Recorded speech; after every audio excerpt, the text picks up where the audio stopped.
네, 하나님 말씀은 고린도전서 7장 17절에서 40절까지입니다. 17절에서 우리 24절까지만 읽겠습니다.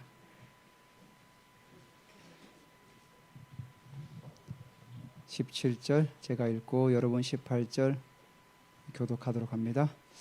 오직 주께서 각 사람에게 나눠주신 대로 하나님이 각 사람을 부르신 그대로 행하라. 내가 모든 교회에서 이와 같이 명하노라.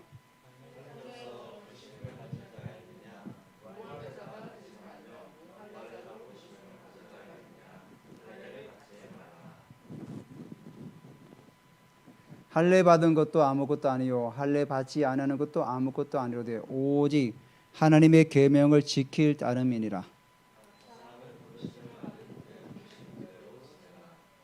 내가 종으로 있을 때에 부르심을 받았느냐 염려하지 말라. 그러나 내가 자유롭게 될 수 있거든 그것을 이용하라.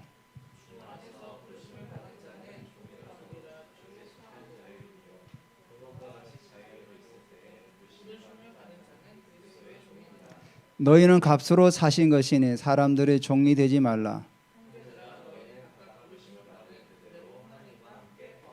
아멘. 여러분 무더운 날씨에 어떻게 잘 지내고 계십니까? 제가 금요일 날 이제 기도하는 가운데 그런 마음을 주시더라고요. 우리가 사실은 뭐 수요 예배라든지 금요 기도는 여러분이 집이 멀고 또 뭐 여러 가지로 바빠서 제가 이렇게 강요는 안 하는데 한편으로는 그런 마음을 주시는 거예요. 과연 이게 옳은가? 목회자가 성도들을 영적으로 제가 할 수 있는 게 여러분을 영적으로 세워주고 하는 거지 육신적으로 여러분에게 뭐 돈을 많이 벌게 하고 뭐 그런 재능은 제가 없지 않습니까? 여러분이 그런 부분은 더 잘 알 것이고 물론 제가 재정에 관한 부분은 좀 나도 좀 이게 그런 강의를 듣다 보니까 우리가 가난하게 살면 안 되겠구나 이제 그런 부분은 좀 깨달았는데 그런 금요일날 이제 기도하면서 계속 그런 마음을 주시더라고요. 내가 지금 제대로 이게 하고 있는 건가? 성도들이 이제 힘들고 피곤하고 바쁘니까 그냥 자유롭게 기도하시면 되겠지. 근데 제가 자문하는 거예요. 과연 이게 하나님 보실 때 내가 제대로 하고 있는 것인가? 그런 마음을 주시더라고요. 그래서 근데 기도하면 할수록 여러분들께서 한 주간 어떻게 사시는지는 제가 뭐 정확히 잘 모르겠지만은 하나님과 이 예배와 어떤 기도가 없으면은 정말 우리의 영혼은 피폐해질 수밖에 없습니다. 그거는 뭐 당연한 거죠. 우리가 하나님과 일주일에 한 번 정도는 깊은 관계 속에서 기도하고 찬양하고 이렇게 되어지지 않으면은 우리 영혼은 정말로 사막화되어 가는 거죠. 사막이 왜 사막화되었습니까? 물이 안 주니죠. 제가 그 예전에 고대 역사 이런 부분에 관심 많고 또 역사에 관심 많아서 역사책을 많이 읽어보면은 예전에 2000년 전에 로마 시대 때 그 아프리카가 곡창지대였습니다. 굉장히 곡창지대. 그러니까 로마에서 먹는 그 모든 밀을 아프리카에서 다 생산했어요. 그래서 아프리카에서 생산한 그 밀을 배에 실어가지고 로마에 와가지고 로마에서 이제 공급하고 이렇게 했던 거죠. 한마디로 아프리카는 어떤 곡물 창고나 마찬가지였던 거죠. 근데 그게 왜 무너졌냐면은 로마라는 세계가 무너지긴 이후에는 사라센, 그러니까 이슬람의 어떤 해적들이 하도 해적질을 많이 하니까 열심히 농사 지어놓으면 다 뺏어가니까 농사를 짓기 시작하지 않은 거예요. 그 곡창지대를 그냥 내버려 둔 거예요. 왜 농사 지어도 다 뺏어가니까 또 다 죽으니까 다 뭐 사람을 잡아가고 그러니까 거기에 농사를 지을 수가 없는 거예요. 그래서 계속 내버려 두니 결국은 사막화가 돼버린 거죠. 이 역사에 나오는 거예요. 제가 예전에는 그 아프리카 그런 사막지대가 아니었어요. 마찬가지예요. 그래서 여러분들께서 한 주간을 꼭 한 번씩이라도 하나님과 깊은 교제가 필요하다는 거죠. 그래서 제가 한 달에 한 번은 금요 기대를 여러분 좀 나와서 같이 기도했으면 하는 마음이 들더라고요. 물론 여러분들께서 바쁘고 또 피곤하고 그런 부분들이 있어요. 근데 기도하면은 힘이 또 생겨요. 사실 저도 여러분 아시지만 저도 일하고 있잖아요. 금요일 날 오면 오늘 피곤한데 쉴까? 근데 이번 주 금요일 날은 지난주 금요일 날이죠. 한 주가 좀 일찍 왔길래 오늘 기도하러 같이 가자. 이제 그래서 같이 가서 또 같이 기도했어요. 육신적으로는 피곤하지만 또 기도하면은 뭔가 또 모르는 새 힘을 우리에게 주셔요.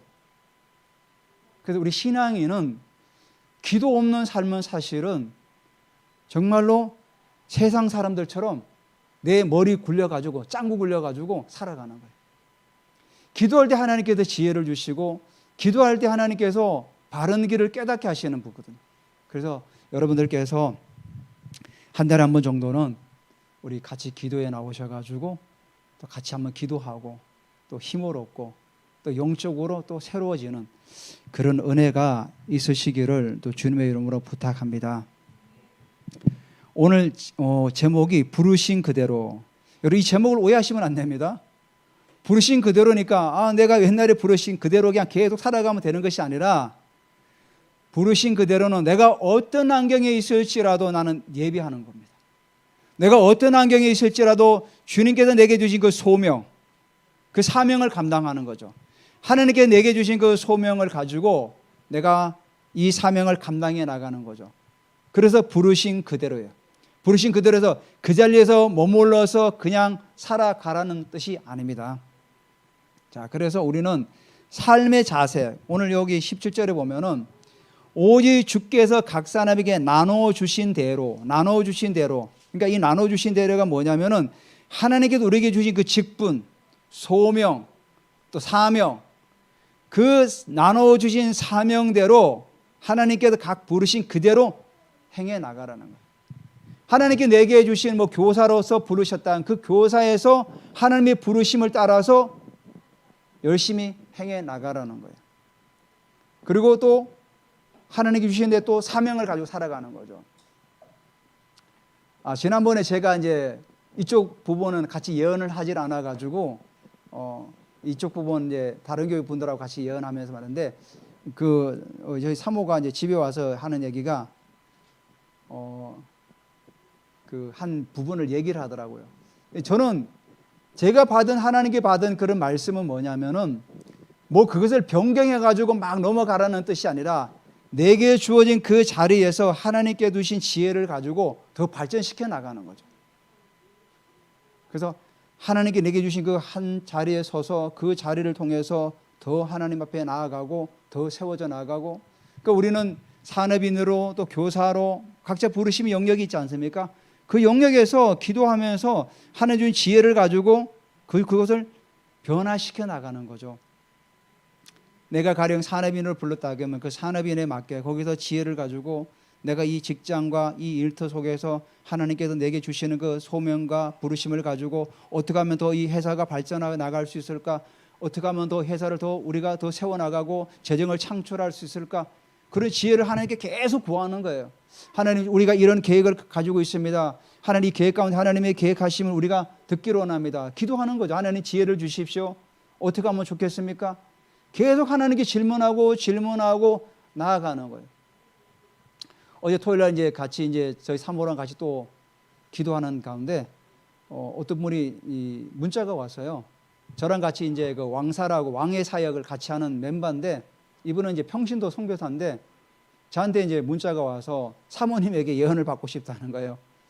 그래서 그러시냐고, 그래서 잠시만 기다려달라고 이제 하는데, 이제 그분을 놓고 이제 기도하는 가운데 저희 이제 사모는 슬픔과 이 기쁨의 두 개가 이제 공존하는데 뭔가 좀 힘겨워하는 부분이 있고, 또 하나님께 나아가는 부분에서 기뻐하는 부분도 있는데 나아가지 못하는 부분도 있고 저는 이제 기도하는 가운데 먼저 그의 나라와 그의 의를 구하라, 그런 감동이 오더라고. 나중에 이제 통화를 하면서 이게 이제 화상으로 통화하면서 물어보니까 그 따님이 이제 그 좀 우울증에 걸려서 굉장히 좀 아픈 부분이 있고, 또 일터에서 이제 또 시기하는 분도 많고, 그래서 이제 사모가 이제 하나님과 깊은 관계를 좀 가지면 좋겠다. 그런 관계가 없으면은 결국 우리는 세상 사람들이 이래 저래 이러면 막 거기에 넘어가, 거기 문제에 함몰되는 거죠. 누가 이러면 막 거기에 신경 쓰이고, 누가 또 저러면은 막 거기에 신경 쓰이고, 결국 이런 것들을 내가 주님과 깊은 관계 속에 자꾸 들어가면은 그런 부분들이 하나하나 해결해 나가는 거죠. 되어지는 거죠. 그래서 여러분들께서 그런 기도의 시간을 가지라는 거예요. 사실 저도 기도하지만은 한 20분, 30분 기도해서는 사실 쉽지가 않아요. 1시간 정도 이상 막 이렇게 나가면, 물론 하나님이 역사하시면 우리가 뭐 5분을 기도해도 하나님이 역사하죠. 근데 정말 깊은 기도를 자꾸 들어가려면은 이 훈련이 되면은 금방 들어가죠. 훈련이 안 되면 막 1시간 하고 막 1시간 반 하고 2시간 하고 막 이렇게 들어가는데, 이런 게 자꾸 시간을 단축시켜 나가는 거죠. 그래야 더 깊은 단계에 들어가면은 하나님의 만져주심과 주님의 그 기름 부으심을 통해 가지고 하나님이 위로하시고 말씀하시고 그러는 거죠. 자, 그래서 그 나눠주신 분이 하나님께서 각자 주신 사명을 가지고 이게 계속 지속해 나가는 거예요. 한순간만 가지고 사명을 감당하는 것이 아니라 하나님께서 내게 주신 이 사명을 붙들고 계속해서 지속해 나가는 거죠. 한순간만 잠시 붙들고 끝나는 것이 아니라 계속해서 지속하면서 나아가는 거예요. 그래서 오늘 바울은 3번을 얘기해요. 17절, 20절, 24절. 17절에도 각 사람 부르신 대로 그대로 행하라. 20절에도 부르심 받은 그 부르심 그대로 지내라. 또 24절에도 부르심 받은 자들은 밑에 보면은 부르심 받은 자는 그리스도의 종이다. 또 그대로 행해라. 계속 부르심을 받은 그 자리에서 너의 소명과 사명을 붙들고 끝까지 믿음의 경주를 경주해라. 마치 예수님께서 나를 따르는 자는 십자가를 지고 나를 따르라. 그 말씀이죠. 그래서 주님께서 우리에게 부여하신 그 사명을 눈보라가 치고 어떤 환경이 바뀔지라도 거기에 넘어가지 말고 끝까지 그 사명을 감당해 나가라. 그런 말씀을 하시는 거죠. 그래서 오늘도 우리도 이 삶의 자세에서 하나님께서 부르신 그 부르심을 계속해서 바꾸어 나가시기 바랍니다. 사실은 이 고린도 교회가 예수 그리스도를 만남으로 그들이 영적 상태가 완전히 바뀌어 버렸어요. 한때는 우상 앞에 절하면서 그 세상에서 그 우상 숭배하면서 거기 마시고 음란 행위하면서 그렇게 살아가던 사람들이 예수님을 만나면서 그들의 영적인 상태가 변화되었어요. 그러니까 이들이 오해를 한 거예요. 아, 우리가 영적 상태가 변화되었으니까 우리 신분도 바뀌어야 된다. 가령 뭐 할례자면 우리 할례를 받아야 되는 거 아닌가? 또 할례자는 이 할례 이제 필요 없어. 이런 식으로. 그러니까 어떤 분이 이런 얘기를 했죠. 예수님은 뭐 혁명가라 그러는데 혁명가가 아닙니다. 예수님은 틀렸어요. 잘못이니까요. 만약에 예수님께서 혁명가로 오셨다 그러면은 예수님 십자가에 죽으시지 않으셨죠. 12영이나 더 영을 데리고 와서 완전히 로마 군대를 다 무너뜨려 버렸겠죠. 예수님께서 베드로가 예수님을 잡으러 오는 사람들을 향해서 칼을 빼들었잖아요. 그리고 말구의 종을 쳐서 길을 베어버렸잖아요. 근데 예수님께서 뭐라고 그랬어요? 내가 지금 부르면 12영이라 더 부를 수 있다. 로마 군대, 레기온이라, 레기온, 군단을 레기온이라는데 그 군단 레기온이 6,000명, 8,000명 가까이 돼요. 그런 군단 12군단을 부를 수도 있다. 근데 나는 뭐죠? 이 세상을 완전 무력으로 무너뜨리려고 온 것이 아니라 뭐죠? 하나님 나라의 백성을 세우시기 위해서 그분은 십자가를 지시기 오셨던 거죠. 그래서 예수님은 혁명가가 아니에요. 그러니까 이 고린도 교회도 예수님을 만남으로 해서 우리의 신분이 완전히 변화되는 건가? 그래서 종으로 있는 자는 내가 이 종에서 벗어나야 되는 건가? 막 갈등이 생기는 거죠. 그래서 바울이 오늘 그들을 향해서 차례대로 설명을 해주는 거예요. 그래서 먼저 18절에 할례자로 부르심을 받은 자가 있느냐? 무할례가 되지 말고 무할례자로 부르심을 받은 자가 있느냐? 할례를 받지 말라. 19절에 할례 받는 것도 아무것도 아니요 할례 받지 않는 것도 아무것도 아니되 오직 하나님의 계명을 지킬 따름이니라. 할례가 뭡니까? 하나님께서 아브라함에게 창세기 15장에 할례를 받으라고 명하셔요. 할례를 받으라고. 그래서 노아의 자손에게는 할례를 17장이라고 15장을 제가 먼저 말할 때 참 창세기 15장에 보면은 하나님께서 아브라함을 부르실 때 하나님께서 부르신 그때 아브라함이 하나님을 믿음에 그의 의로 의롭다 여기셨다 그랬어요. 그러니까 아브라함이 할례를 받아서 의롭게 된 것이 아니라 하나님을 믿음에 의롭다 하심을 칭함 받은 거죠. 그리고 17장에 가서 이제 할례를 받으라. 그리고 그 할례는 너와 우리 사이 언약의 징표다. 이렇게 말씀하시는 거죠. 그러면은 여러분 우리가 지금 볼 때 할례는 구원의 징표입니까? 그렇지가 않아요. 그러니까 언약의 백성으로서 하나의 징표로 주신 것이지 그것을 구원의 징표로 주신 것이 아니에요. 근데 이스라엘 사람들은 날 때부터 그들은 그의 삶 가운데서 할례가 문화가 되었기 때문에 난지 8일 만에 할례를 받고 언약의 백성으로 살아가는 거죠. 그러다 보니까 이 개종한 유대인들이 교회를 이제 형성하면서 나는 할례를 받았고 이방인들 할례를 받지 않으니까 너도 할례를 받아야 돼. 그래야 하나님의 백성이 되는 거야. 그러니까 이들은 유대인적인 사고를 가지고 있으니까 당연히 그렇게 말할 수 있는 거죠. 왜냐하면 날 때부터 계속 그런 문화권에 살았기 때문에 할례를 받아야만이 하나님 백성이 되는 징표가 있는 거야. 근데 바울은 그렇지가 않다는 거죠. 할례자나 무할례자나 상관이 없다는 거죠. 다만 뭐가 있다는 거죠? 19절에 하나님의 계명을 지킬 때 아랍니다. 하나님의 계명이 뭡니까? 바로 그리스도의 법이죠. 그리스도의 법은 뭐죠? 예수님께서 십자가에 죽으시고 부활하셔서 우리의 구주 되심. 그러니까 우리가 예수를 믿음으로 말미암아서 하나님 백성이 되는 그 믿음. 우리가 행위로서 할례의 어떤 그런 표식을 통해서 구원을 받는 것이 아니라 오직 믿음으로 예수 그리스도를 믿을 때 우리가 하나님의 자녀되는 언약. 그래서 하나님의 나라의 법도를 지켜나가는 게 바로 하나님의 계명이죠. 하나님의 계명은 하나님의 나라의 법도를 말하는 거죠. 그러니까 하나님의 계명을 지키기 전에 우리가 하나님의 백성으로서 예수 그리스도를 믿음으로 말미암아서 나아갈 때만이 우리가 그런 계명들 속에 들어갈 수가 있는 거죠. 우리가 하나님 법을 성취할 수 있는 거죠. 그래서 우리가 하나님께서 우리를 부르셔서 하나님 나라의 백성으로 부르신 그 가장 밑바탕에 뭐가 있죠? 기초는 바로 예수님의 십자가의 구원의 은혜가 있는 거죠. 그래서 우리가 하나님 백성으로서 이 땅 가운데서 하나님 나라를 세워나가기 위해서 그 영적인 무게를 가지고 치유하고 예언해주고 격려해주고 위로해주고 나아가는 거죠. 하나님께 우리에게 주시는 은사들은 단순히 우리를 잘나고 그 사람의 뭐 각을 알아맞히고 미래를 알아맞히고 그런 차원이 아니라 하나님 나라의 무기로서 사람들을 세워주고 위로하고 건면하고 이 백성들을 세워나간 하나의 도구라는 거죠. 도구. 우리는 그 도구를 영적인 무기라고 말하고 있죠. 그래서 할례자나 무할례자가 아무 상관이 없다는 거죠. 그래서 20절에 할례자 무할례자를 얘기하면서 각 사람은 부르심을 받은 그 부르심 그대로 지내라. 할례를 받았으면 괜찮다. 할례 받은 대로 살아가고 무할례자는 그냥 무할례자도 살아가면 된다. 굳이 그걸 바꿀 필요가 없다는 거죠. 그리고 21절에 종에 대해서도 얘기합니다. 내가 종으로 있을 때 부르심을 받았느냐 염려하지 말라. 그러나 내가 자유롭게 될 수 있거든 그것을 이용하라. 그러니까 종으로 부르심 받은 사람도 있지 않습니까? 자, 로마 시대 당시에 로마 시나 각 지역이나 이런 데 보면 거의 3분의 1은 노예입니다. 3분의 1은 노예. 왜냐하면 로마가 계속 정복 전쟁을 하다 보니까 수많은 전쟁을 통해서 많은 사람들을 포로로 데려다 보니까 그들을 다 노예로 삼는 거죠. 사실 그건 별로 좋은 건 아니지만 그 시대의 하나의 어떤 뭐죠? 문화였던 거죠.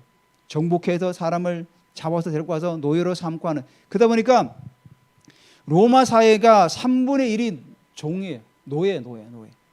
그러니까 고린도 교회 안에도 노예가 많이 들어왔겠죠. 그래서 그들에게 얘기하는 겁니다. 내가 종으로 있을 때 부르심을 받았느냐 염려하지 말라는 거죠. 그리고 그러나 내가 자유롭게 될 수 있거든 그것을 이용하라. 그러니까 노예에서 해방될 수 있고 그런 기회가 있다면 이용하라는 거죠. 그냥 그 자리에 머물러 있지 말고. 그래서 주 안에서 부르심을 받은 자는 종이라도 주께 속한 자유인이다. 그리고 또 뭐라 그러죠? 그와 같이 자유인으로 있을 때 부르심을 받은 자는 그는 그리스도의 종이니라. 그러니까 자유인으로 있을 때 부르심을 받은 자나 노예로 있을 때 부르심을 받은 자는 다 뭐죠? 예수 그리스도의 종이라는 거예요. 오히려 종으로 있을 때 부르심 받은 사람은 예수로 말미암아서 너희가 자유하게 됐다. 진정한 자유가 되었다. 또 자유자로 부르심을 받았냐? 너희는 예수 그리스도의 종이다. 이제부터는 예수 그 종으로 살아라. 바꿔서 말하죠. 종으로 부르심 받은 자는 너희가 예수 안에서 자유자다. 얽매이지 말고 살아라. 근데 자유자로 있은 사람은 부르심을 받은 자에게는 너희가 예수 그리스도의 종이다. 교만하지 말고 너희들을 핍박하지 말고 예수 그리스도의 종인 너도 종이니까 종을 잘 섬겨라. 이 얘기죠. 그러니까 연미하지 말라는 거죠. 다시 말해서 오늘 우리에게도 마찬가지입니다. 우리가 어떤 환경에서 우리를 부르심을 받았을지라도 연미하지 말라는 거죠. 주님, 저는 제가 교사로 부르심 받고 또 사내비로 부르심 받고 날마다 내가 봉급을 더 적게 받고 어렵지만은 연미하지 말라는 거죠. 하나님께서는 때가 되면은 그를 일으키실 거니까. 여기 나오죠. 21절에 그러나 내가 자유롭게 될 수 있거든 그것을 이용하라. 이용하라가 뭡니까? 그럴 기회가 오면은 그 기회를 잘 이용하라는 거죠. 우리가 직장 생활하다 보면은 승진할 수 있는 기회도 있고 또 우리가 또 연봉 협상도 할 수 있지 않습니까? 그런 기회를 통해 가지고 너의 능력을 최대한 발휘해 가지고 이용해 나가라는 거죠. 계속 그 자리에 머물러 있지는 말고 자유하라는 겁니다. 그래서 여러분들께서 일터에서 일할 때도 하나님께 지혜를 구하십시오. 하나님, 제가 이 일터에서 일하는데 하나님께서 지혜를 주셔가지고 내가 이들을 뛰어넘을 수 있는 그 능력을 하나님 내게 부어 주십시오. 기도를 하십시오. 기도를 해서 거기서 뛰어넘어서 연봉 협상할 때도 더 많이 받으시고 또 어떤 부분에서 승진도 하시고 그렇게 살아가라는 겁니다. 우리에게. 그래서 22절 주 안에서 부르심을 받은 자는 종이라도 주께 속한 자유인이요 또 그같이 자유인 있을 때 부르심 받은 자는 그리스도의 종이라. 그러면서 너희는 값으로 사신 것이니 사람들의 종이 되지 말라. 그러면서 한마디 하시는 말씀이 뭐냐면은 내가 예수 그리스도의 핏값으로 너희들을 샀기 때문에 더 이상 사람들에게 종노릇 하지 말라는 거죠. 누구에게 종노릇 해야 될까? 하나님께 종노릇 해야 되는 거죠. 예수 그리스도의 종으로 살아가야지 사람에게 종이 되어서 살아가지 말라는 거죠. 사람의 눈치를 보고 사람에게 아부하고 물론 우리가 일을 하다 보면은 때로는 그 사람들에게 맞추기 위해서는 때로는 그런 말을 할 수도 있지만은 이거는 결국 뭐냐면 인본주의적으로 내 개인의 욕망과 이익을 위해서 그 사람에게 아부하고 그렇게 살아가지 말라는 거죠. 왜냐하면 너희는 예수 그리스도의 핏값으로 샀기 때문에 그 핏값 산 사람으로서 어떤 정체성을 가지고 살아가라는 거예요. 그래서 24절에 형제들아 너희는 각각 부르심을 받은 그대로 하나님께 함께 가라. 또 말씀하시죠. 이 말씀을. 자, 그러면서 우리가 이제 두 번째는 뭐냐면은 25절부터 31절까지 또 40절까지는 우리가 이 본문의 좀 배경을 조금 더 이해하고 넘어가면 좋을 것 같아요. 제가 지난주도 말씀드렸지만은 고린도전서 이 부분을 기록할 때 바울이 그 배경을 얘기했죠. 그 첫 번째 배경이 뭐냐면 에피쿠로스 학파, 쾌락주의. 사람은 물질로 되어 있기 때문에 이 물질은 죽으면 다 보내기 끝이다. 그렇기 때문에 살아있을 때 열심히 쾌락을 즐겨야 된다. 그래서 쾌락을 즐길 때 고통이나 그런 염려도 다 사라진다. 이상한 그런 어떤 철학이 생겨가지고 사람들을 미혹했죠. 그런 배경도 있었고 또 영지주의. 그 당시 1세기 때 있었던 굉장히 큰 이단 영지주의. 그러니까 이분법을 사용하죠. 육체와 몸을 분리해가지고 육체와 영혼을 분리해가지고 생각했던 거죠. 그래서 영혼은 선하고 거룩하고 육체는 아주 저급하다. 그래서 육체는 저급하기 때문에 아무렇게 사용해도 괜찮다. 이런 어떤 굉장히 이원론적인 사고를 가지고 있었던 사람들이 있었죠. 바로 영지주의자들. 그래서 이 영지주의도 두 단계, 두 부류가 있어요. 하나는 극단적인 또 부분이 있었고 하나는 또 완전히 그 쾌락주의 쪽으로 가는. 극단주의는 뭐냐면 금욕주의. 결혼도 하면 안 된다. 또 결혼했어도 그냥 금욕해야 된다. 부부 생활도 하면 안 된다. 이렇게 가는 사람들도 있었어요. 또 한 가지가 뭐냐면은 이 당시 임박한 종말론. 예수님께서 제자들에게 그렇게 말씀하셨죠. 내가 곧 올 것이다. 그러니까 1세기 때 사람들은 곧 온다는 그 말씀을 우리 시대에 오시는구나 이렇게 생각했던 거예요.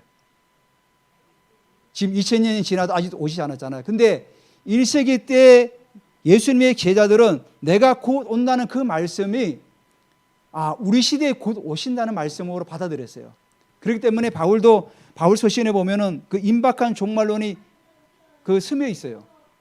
그런 어떤 배경을 가지고 우리가 이 본문을 봐야 되는 거죠. 만약 이 배경이 없으면은 우리가 본문을 오해할 수가 있거든요. 그래서 25절에 처녀에 대하여는 내가 주께 받은 계명이 없으되 주의 자비하심을 받아서 충성스레가 된 내가 의견을 말하노니 내 생각에는 이것이 좋으니 곧 임박한 환난을 말미암아 사람이 그냥 지내는 것이 좋으니라. 여기 이제 나오죠. 임박한 종말론을 생각하고 있기 때문에 야, 결혼하지 말고 그냥 사세요. 결혼하면은 남편 생각, 또 자녀 나면 자녀들하고 또 피난 가야 되고 뭐 어려움 당하니까 그래서 그냥 지내라는 거예요. 그러니까 우리가 이런 배경을 우리가 이해해야 돼요. 그리고 결혼한 사람들은 내가 아내에게 매이느냐 노이기를 구하지 말라. 아내에게 놓이느냐 아내를 구하지 말라. 그러니까 이 부분도 마찬가지예요. 이제 결혼을 했는데 아내가 있어요. 그래서 임박한 종말론은 오니까 너무 아내에게 매이지 말라. 또 아내가 없으면 이제 더 이상 또 아내를 구하지 말라. 이런 거죠. 그러니까 이 부분은 우리가 1세기 때의 그 배경을 가지고 이제 본문을 좀 이해하면 좋을 것 같아요.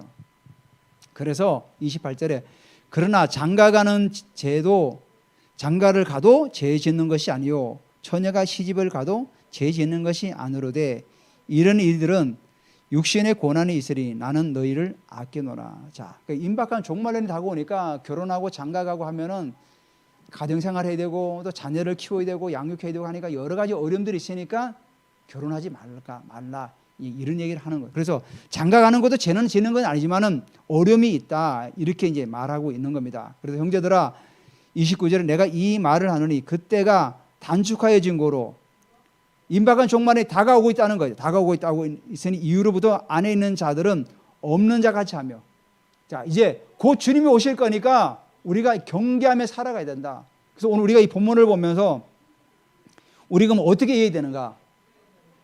마찬가지 여기요. 29절에 형제들아 내가 이 말을 하니 그때가 단축하여진 고로 이후부터는 안에 있는 자들은 없는 자 같이 하라. 그러니까 아내가 있는데 없는 자처럼 살아가는 건 무슨 의미입니까? 너무 거기에 매이지 말라는 거죠. 그러니까 그 매인다는 그 의미가 이 마지막 시대에 우리가 살아가면서 너무 육신적인 일에 매이지 말라는 거예요. 육신적인 일에.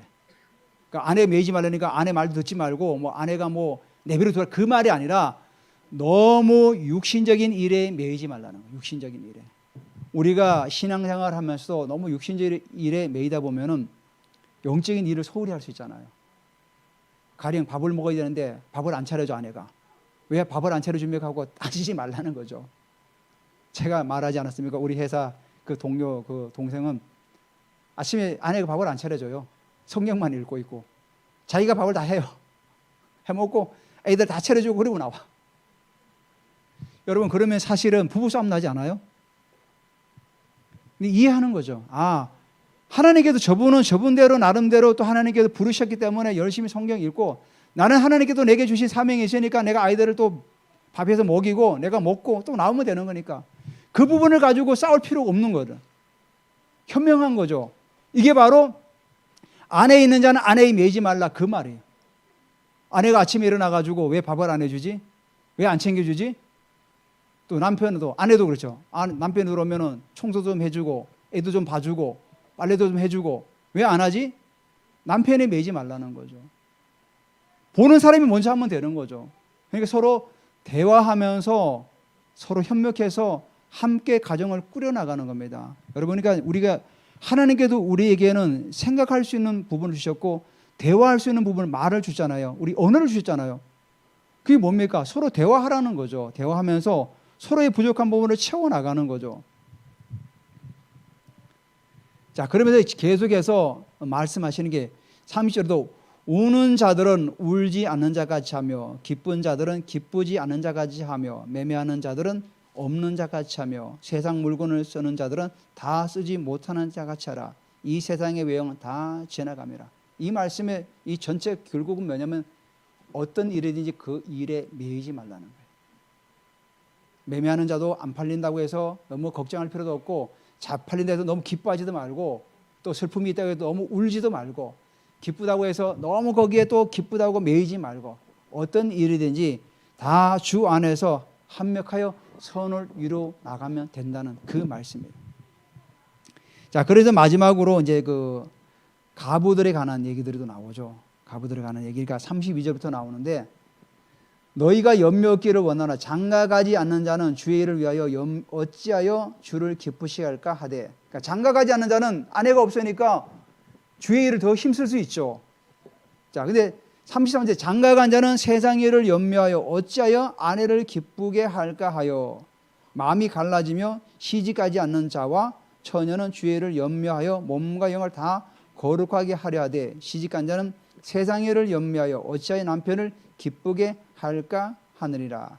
내가 이것을 말하면 너희의 유익을 위함이요 너희에게 올무를 노래함이 아니니 오직 너희로 하여금 이치에 합당하게 하여 흐트러짐 없이 주를 섬기게 하려 함이라. 자, 여기 35절에 한번 보시기 바랍니다. 흐트러짐이 누가복음 10장 47절에 42절에 보면은 마르다가 그 집안의 사람들을 그 섬기기 위해서 분주하게 움직이죠. 분주하게. 그 누가복음 10장 40절에 보면은 그때 분주하게 움직이는 그 분주함이 바로 흐트러짐이에요. 여러분, 우리가 어떤 일을 하면서 주의 일을 소홀히 하면서 분주하게 살아가지 말라는 거예요. 우리가 이 일에 우선순위가 있지 않습니까? 이 일에 우선순위가 있는데 내가 주의 일을 막 그거를 내버려 두고 다른 일에 너무 분주하게 살아가지 말라는 거예요. 그러니까 마리아는 예수님께 와서 말씀 듣고 예배하는 게 더 좋았던 거죠. 이 흐트러짐이라는 게 결국 뭐냐면은 삶의 우선순위, 삶의 우선순위. 흐트러짐 없이 주를 섬기게 하려 함이라잖아요. 삶의 우선순위. 여러분, 우리의 삶의 우선순위 가장 앞서는 게 어디입니까? 예배 아닙니까? 예배. 그래서 예배를 우리의 삶의 가장 우선순위에 두고 일을 해 나가라는 거예요. 그래서 신앙인이 예배가 무너지면 다 무너지는 거라고 말씀하시지 않습니까? 그러니까 여러분, 예배를 소홀하지 말고 예배를 꼭 여러분의 삶의 우선순위를 놓고 살아가시기 바랍니다. 우리가 하나님께 나아갈 찬양하지 않습니까? 하나님께 찬양해 나가, 사실 그 찬양이 예배예요. 예배. 하나님을 높여드리는 거 아닙니까? 하나님께 예배하는 거, 찬양 드리는 거죠. 그래서 이스라엘 사람들이 다윗이 성가드리면 4,000명을 들여서 하나님을 찬양하잖아요. 그 예배하는 거거든요. 그 예배할 때 하나님께서 우리에게 말씀을 주시는 거죠. 우리 지금은 모든 예배 안에 말씀, 찬양, 기도 다 들어있지 않습니까? 우리 참 엄밀히 따져서 예배는 사실 찬양이에요. 찬양하는 거예요. 그러니까 말씀은 우리가 그냥 하나님 말씀을 우리가 듣는 거죠. 주님께서 말씀을 듣는 거죠. 주님께서 우리에게 말씀하시는 거니까 우리가 하나님께 올려드리는 것은 찬양이죠. 찬양과 기도. 그래서 여러분 삶 가운데 이 흐트러짐이 없이 주를 섬기게 하는 삶, 그러니까 분주함이 없이 삶의 우선순위가 항상 주님을 예배하는 삶으로 살아가시기를 오늘 그 부르신 그대로의 삶 가운데서 여러분의 성취되기를 주님의 이름으로 축복합니다. 오늘 우리가 본문의 말씀을 한번 기억하면서 우리 같이 한번 기도를 좀 나누면 좋겠습니다.